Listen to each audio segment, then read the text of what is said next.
questa patria non c'è chiara, e se un'idea che gli è sfuggita l'ha cercata sulla strada.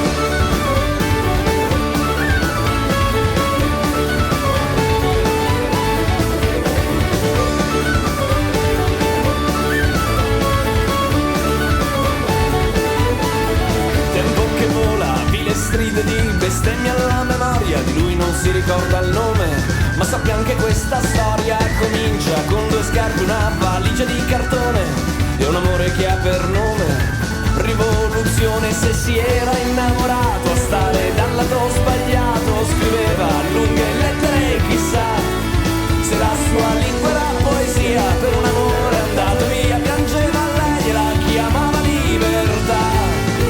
La bella che addormentata, la la la la la, un nome che fa paura. La bella che addormentata, la la la la la, un nome che fa paura.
Che fa paura, la bella che addormentata, la la la la la la, ha un nome che fa paura.